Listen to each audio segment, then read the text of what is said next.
जी, नमस्ते। मेरा नाम ऐश्वर्या, मैं महाराज कॉलेज की शोध छात्रा हूँ। मेरा प्रपत्र प्रस्तुति का विषय है लोकतंत्र और आदिवासी संघर्ष, पुरालीकुड़ी तथा जो इतिहास में नहीं है की गोज। लोकतंत्र एक ऐसी व्यवस्था है जो सभी नागरिकों को समान अधिकार, स्वतंत्रता और न्याय का वादा करता है। आदिवासी समुदायों के संदर्भ में यह वादा अक्सर वास्तविकता में तब्दील नहीं हो पाता। आदिवासी समाज को ऐतिहासिक रूप से हाशिए पर रखा गया है और आधुनिक विकास एवं औद्योगिकरण की प्रक्रिया में उनकी जमीन एवं संसाधन पर लगातार हमला होता रहा है। आदिवासी समाज की प्रासंगिक लोकतांत्रिक व्यवस्थाएं जो सदियों से उनकी सामाजिक संरचना को बनाए रखती आई है, आज बाहरी हस्तक्षेपों के कारण बिखरती दिखाई पड़ती है। विकास के नाम पर किए गए कार्यों में आदिवासियों की सहमति और भागीदारी की कमी ने उन्हें अपने अधिकारों से वंचित कर दिया है। इस प्रक्रिया में उनकी जीवन शैली, सांस्कृतिक धरोहर और अस्तित्व पर गंभीर संकट आ गड़ा हुआ है। आदिवासी समुदायों को लगातार अपनी पहचान, जमीन और संसाधनों की रक्षा के लिए संघर्ष करना पड़ा है। केरल के पहले आदिवासी उपन्यासकार और लघु कथाकार नारायण का उरालीकुड़ी और हिंदी के प्रमुख आदिवासी साहित्यकार राजेश कुमार सिंह का जो इतिहास में नहीं है, एक ऐसे ही दो उपन्यास है जो आदिवासी जीवन, उनके लोकतांत्रिक ढांचे, विस्थापन और उनके संघर्षों को प्रामाणिक रूप से प्रस्तुत करते हैं। इन उपन्यासों के माध्यम से हम आदिवासी लोकतंत्र और संघर्ष की गहरी समझ प्राप्त कर सकते हैं।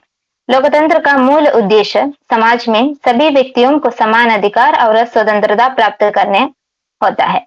इसमें जनता को सामाजिक, राजनीतिक और धार्मिक आजादी दी जाती है, जिससे हर व्यक्ति अपने इच्छाओं, विश्वासों और समाज में अपनी भूमिका को स्वतंत्र रूप से व्यक्त कर सके।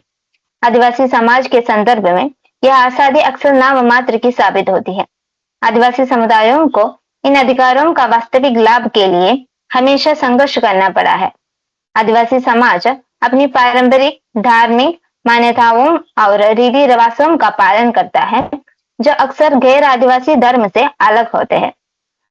उनके धार्मिक स्थल, जंगल और प्राकृतिक संसाधन पर लगातार अतिक्रमण किया जाता है, जो उनकी आस्था और धर्म का महत्वपूर्ण हिस्सा है। विकास के नाम पर आदिवासी पूजा स्थलों को उजाड़ा जाता है, जिससे उनकी धार्मिक आजादी पर भी आघात पड़ता है।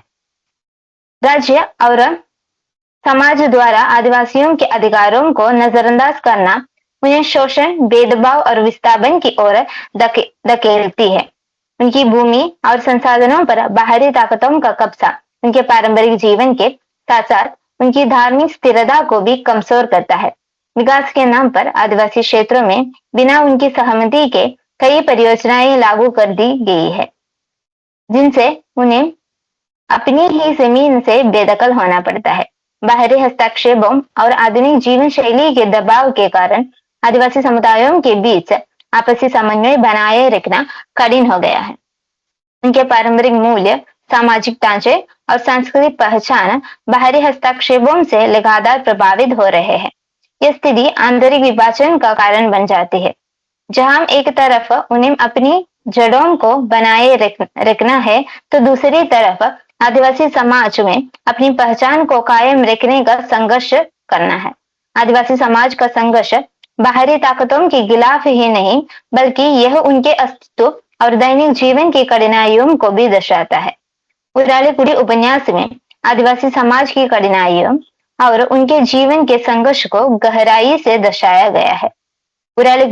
उराली आदिवासियों का निवासदा प्रत्येक समूह का एक कुड़ी या क्षेत्र होता है। कई कुड़ियां मिलकर एक ऊर या गांव का स्वरूप लेते हैं। उराली लोग पहले एक जगह स्थायी रूप से नहीं बसते थे। वे जंगलों को साफ करके कृषि करते थे, फिर नई जगह की तलाश में चले जाते थे। उनका जीवन उर्वर भूमि पर निर्भर था, जहां वे चावल, रातुल, कंदा और अन्य खेती करते थे। स्थायी घरों के बजाय वे अस्थायी मकान बनाते थे, जिन्हें कभी भी छोड़ा जा सकता था। उनके घर बांस, घास आदि से बने होते हैं, जिन्हें मलयालम में पंदा कहा जाता था। उराली समुदाय में कोई ऊंच नीच का भेदभाव नहीं था। पेरियार नदी के किनारे पर इनका मुख्य निवास स्थान था। इनके देवता पेरियाटप्पन, मालिकापुरम, मलमुत्ती और वनदेवता थे। उराली लोग खेती करते थे और युद्ध कला में माहिर उराली पुरुष धनुर्विद्या में निपुण थे। किसी भी लक्ष्य को वे आसानी से भेद सकते थे। उनके विरोधी थे मन्नान आदिवासी समुदाय। वे कमजोर थे परंतु अपनी कुटिलता और चालाकी के लिए प्रसिद्ध थे। उपन्यास के अनुसार एक समय था जब उराली लोग समृद्ध और शक्तिशाली थे। उनकी जनसंख्या भी बड़ी थी और वे बलशाली भी थे। उनके अपने राजा थे जिन्हें अन्य राजाओं से सम्मान और उपाधियां मिलती थी। मन्नान और उराली समुदाय के बीच हुए भीषण संघर्ष के दौरान उराली समुदाय के राजा और कई उराली मारे गए, जिसके बाद उनका प्रभुत्व समाप्त हो गया। इस संघर्ष के बाद उराली लोगों की संस्कृति और शक्ति धीरे धीरे नष्ट हो गई और बाहरी प्रभाव उनके जीवन में प्रवेश कर लिया। गरीबी के महीनों में उराली समाज के पुरुषों के साथ महिलाएं भी अगले दिन के लिए सामग्री जुटाने के लिए गांव से निकलती थी और खाली हाथ वापस लौटती थी। यह उनका रोज का संघर्ष था। अगले दिन के लिए कुछ भी जुटाने का कोई उपाय नहीं बचा था। वे कल के लिए कुछ भी संभाल कर नहीं रखते थे। उनकी स्थिति इतना कठिन हो चुका था कि उन्हें भविष्य का कोई ठोस आधार नहीं था और खाने या जीने के लिए संसाधन का अभाव से हर दिन गुजरना पड़ता था। न कुछ बुनने के लिए था, न चावल पिसने के लिए एक भी बट्टी अनाज बचा था, न शहद था, न मांस का स्वाद भी भूल चुके थे। जहां पहले जो सामान्य चीजें उनकी जिंदगी का हिस्सा थी, धीरे धीरे उनकी पहुंच से दूर हो चुकी थी। यह आदिवासी समाज को हाशिए पर धकेले जाने का प्रतीक है। यह निराशा केवल आर्थिक रूप से नहीं बल्कि मानसिक और भावात्मक रूप से भी उन्हें तोड़ दिया था। उराली कुड़ी उपन्यास में लेखक ने कुंजवर्की जैसे पात्र के माध्यम से गैर आदिवासी घुसपैठ का चित्रण किया है। कुंजवर्की एक मामूली व्यवसायी के रूप में आदिवासी क्षेत्रों में प्रवेश करता है और अपना अस्थायी व्यापारिक ढांचा गढ़ा करता है, जहां वह बीड़ी, सिगरेट, पान और नींबू पानी जैसे चीजें बेचता है। वह मालगाड़ी से आता था, जो बाहरी आधुनिकता और विकास की ताकतों का प्रतीक है। कुंजवर्की का व्यवसाय और उसकी जीवन शैली आदिवासी समाज के पारंपरिक ढांचे से मेल नहीं खाते और उनकी उपस्थिति आदिवासी क्षेत्रों में धीरे धीरे हो रहे सांस्कृतिक और आर्थिक हस्तक्षेप की ओर इशारा करती है। इस तरह के घुसपैठियों के माध्यम से बाहरी शक्तियों ने आदिवासी क्षेत्रों के संसाधन और संस्कृति पर नियंत्रण प्राप्त किया और उनकी पारंपरिक जीवन शैली पर दबाव बढ़ गया था। तथाकथित विकसित समाज में आदिवासियों को सम्मिलित करने के नाम पर कई बार उनकी पारंपरिक पहचान, नाम और संस्कारों को बदलने की कोशिश की गई। स्थानीय प्रशासन और व्यापारियों ने उन्हें स्कूल में दाखिल कराने के लिए किताबें, कपड़े और अन्य साधन मुफ्त में दिए, लेकिन इसके पीछे उनके नाम बदलकर उन्हें तथाकथित विकसित समाज के ढांचे में डालने का गूढ़ उद्देश्य भी था। यह आदिवासी बच्चों के लिए केवल शिक्षा प्राप्त करने की प्रक्रिया नहीं बल्कि यह उनके समाज और परंपराओं से धीरे धीरे कटने की शुरुआत थी। उन्हें स्कूल में भले ही जगह मिली हो परंतु सामाजिक भेदभाव कायम रहा, जहां उनके जातियों के बच्चों के साथ उन्हें बैठने तक की अनुमति नहीं दी गई। उनके नाम बदल दिए गए। चौमन, सोमन, कोरन, गोपी, तेई से देवी, रामू, बालन, जानकी, पारुकुटी, तंगम्मा, गोपालन। शिक्षक ने बच्चों के नए नाम रख दिए। जंगल के बच्चे बिना किसी भेदभाव के जमीन पर बैठने के लिए तैयार हो गए। क्लास टीचर ने उन्हें अलग करके बेंचों पर बिठाया।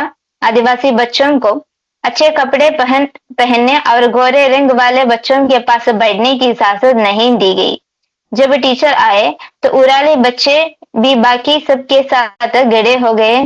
टीचर ने उपस्थिति ली। सोमन, गोबी, देवी, पारुकुटी। पुराने चौमन और तेई एक दूसरे को देखने लगी। क्या मैं सोमन हूँ? क्या वह पारुकुटी है? यह बदलाव न केवल उनके नामों तक सीमित था बल्कि उनके जीवन के प्रत्येक पहलू पर इसका गहरा प्रभाव पड़ा। उनके मूल नाम और संस्कारों को हाशिए पर धकेल दिया गया। गैर आदिवासी प्रभाव ने आदिवासी समुदाय की सामाजिक, आर्थिक और सांस्कृतिक जीवन शैली पर गहरा असर डाला, जिससे उनकी पहचान और परंपराओं में तेजी से बदलाव आया। शिक्षा के नाम पर गैर आदिवासियों द्वारा जो संस्थाएं स्थापित किए गए थे, वे आदिवासी बच्चों को अपनी संस्कृति और भाषा के बजाय गैर आदिवासियों की जीवन शैली और मान्यताओं के अनुसार बदलने के प्रयास थे। इससे आदिवासी युवाओं में अपने सांस्कृतिक ज्ञान की कमी होती गई और वे अपनी जड़ों से दूर होते गए। वे अपनी पारंपरिक कृषि गतिविधियों से विमुख हो रहे थे और आधुनिक जीवन शैली की ओर आकर्षित हो रहे थे। यह एक गंभीर संकेत था कि वे अपनी पहचान को गोते जा रहे थे। राकेश कुमार सिंह का उपन्यास जो इतिहास में नहीं है, आदिवासियों के ऐतिहासिक संघर्ष और शोषण की कहानी को उजागर करता है, जिसमें विशेष रूप से संथाल समुदाय की स्थिति पर ध्यान केंद्रित किया गया है। यह उपन्यास आदिवासियों की भूमि, आजीविका और अधिकारों के संघर्ष को ऐतिहासिक दृष्टिकोण से प्रस्तुत करता है। संथाल आदिवासी समाज परंपरागत रूप से प्राकृतिक संसाधनों और जमीन पर निर्भर था। उपन्यास में आदिवासियों के अधिकारों का उल्लंघन और उनके संसाधनों की जबरन लूट को चित्रित किया गया है। यह इस बात को रेखांकित करता है कि किस तरह से लोकतंत्र की रक्षा और न्याय प्रणाली आदिवासी समाज तक सही रूप से पहुंच नहीं पाया। उपन्यास में संथाल आदिवासी लगातार अपनी पहचान और अधिकारों के लिए संघर्ष करते रहते हैं। इसके बावजूद भी उन्हें सरकारी तंत्र, जमींदारों और महाजनों द्वारा सताया जाता है, जो लोकतंत्र के तहत नागरिकों की सुरक्षा और उनके अधिकारों की रक्षा करने में असफल होता है। उपन्यास में चित्रित संथाल हुल और अन्य आदिवासी विद्रोह इस बात का प्रतीक है कि लोकतंत्र में जब आदिवासी समाज को उनका अधिकार नहीं मिलता, तो वे अपने हक के लिए विद्रोह करते हैं। ये विद्रोह उनकी लोकतांत्रिक चेतना और अधिकारों की मांग का हिस्सा है, जिसमें वे बाहरी और अन्यायपूर्ण नीतियों का विरोध करते हैं। आदिवासी आंदोलन का इतिहास लोकतांत्रिक सिद्धांत के साथ उनका गहरा नाता दर्शाता है, जहां वे न्याय, समानता और स्वतंत्रता की मांग करते हैं। उपन्यास में हायल मुर्मू और लाली जैसे पात्रों के संघर्ष इस बात को उजागर करते हैं कि वैसे कैसे शिक्षा और जागरूकता की कमी के कारण आदिवासी समाज लोकतांत्रिक अधिकारों से अछूत रहा। उनके पास न तो आवश्यक साधन है, न ही उनके अधिकारों की पूरी जानकारी। लोकतंत्र में सभी अधिकारों को समान रूप से शिक्षा और जागरूकता प्राप्त करने का अधिकार होना चाहिए, लेकिन आदिवासी समुदायों के साथ इसका अभाव उपन्यास में साफ दिखता है। इससे वे शोषण का शिकार बनते हैं और उनके अधिकारों की रक्षा करना कठिन हो जाता है। गणित, संपदा और उद्योगों के विकास के नाम पर आदिवासियों को विस्थापित किया जाना उनके जीवन के लिए एक बड़ी त्रासदी साबित होता है। यह इस बात को दर्शाता है कि लोकतंत्र में भी विकास की नीतियां उनके हितों को अनदेखी कर रही है। आदिवासी समाज के लिए समावेशी विकास और उनके पारंपरिक संसाधनों पर अधिकार का सम्मान जरूरी है, जो लोकतंत्र के सिद्धांतों का एक प्रमुख हिस्सा होना चाहिए। उरालकुडी और जो इतिहास में नहीं है जैसे उपन्यासों में यह स्पष्ट दिखाई देता है कि आदिवासी लोग न केवल अपनी संस्कृति पहचान को बचाने के लिए संघर्ष कर रहे हैं, बल्कि उनके पास समान अधिकार और अवसरों की भी कमी है। लोकतंत्र में मिले अधिकार केवल कागजों पर सीमित रह जाते हैं। आदिवासी समाज को इन अधिकारों का लाभ उठाने के लिए गैर आदिवासी समाज और राज्य के साथ लंबी लड़ाई लड़नी पड़ती है। उन्हें अपने अधिकार समुदायों के बीच भी आपसी समन्वय और पहचान बनाए रखने की चुनौती का सामना करना पड़ता है।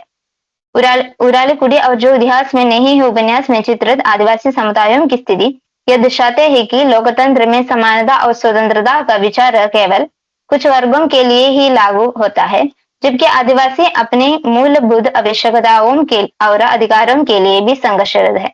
उनके लिए न्याय की परिकल्पना एक सपना बनकर रह गई है। उनकी वास्तविकता लोकतांत्रिक सिद्धांतों के साथ मेल नहीं खाती। आदिवासी समुदाय को समान अधिकार, स्वतंत्रता और न्याय प्राप्त करने के लिए मौजूद कानूनों को सख्ती से लागू करने और विशेष रूप से आदिवासी समुदायों की आवश्यकताओं को ध्यान में रखते हुए नीतिगत सुधारों की आवश्यकता है। आदिवासियों की राजनीतिक प्रतिनिधित्व सुनिश्चित करना महत्वपूर्ण है। इसके माध्यम से आदिवासी लोग अपनी सांस्कृतिक पहचान, पारंपरिक अधिकारों और संसाधनों की रक्षा कर सकते हैं। यह सुनिश्चित करता है कि उनके अधिकारों का उल्लंघन न हो, वे विकास के लाभ में भागीदार बन सके। उनके लिए जरूरी है चुनावी प्रक्रियाओं में आदिवासी समुदायों को उचित प्रतिनिधित्व मिले और उनकी चिंताओं को गंभीरता से लिया जाए। सरकार को आदिवासी अधिकारों के प्रति संवेदनशील होना चाहिए और उनकी आवाज को सुनने के लिए प्रयासरत रहना चाहिए। भूमि अधिकारों की सुरक्षा और वित्तीय सहायता प्रदान करना आवश्यक है ताकि आदिवासी समुदाय अपने संसाधनों का सही प्रबंधन कर सके। आदिवासी लोगों की सांस्कृतिक पहचान और परंपराओं का सम्मान करना और उनका संरक्षण करना जरूरी है। यह उनके आत्मसम्मान को बनाए रखने में मदद करेगा और उन्हें अपनी पहचान को जीवित रखने का अवसर देगा। इससे आदिवासी लोग अपनी पारंपरिक जीवन शैली के साथ आधुनिक विकास के रास्ते पर भी चल सकेंगे। इसी तरह से हम एक समर्पित और सशक्त लोकतंत्र का निर्माण कर सकते हैं, जहां हर समुदाय को समान अवसर और अधिकार प्राप्त हो। इतना कहकर मैं अपना प्रस्तुति यहीं समाप्त करती हूँ। धन्यवाद। धन्यवाद ऐश्वर्या।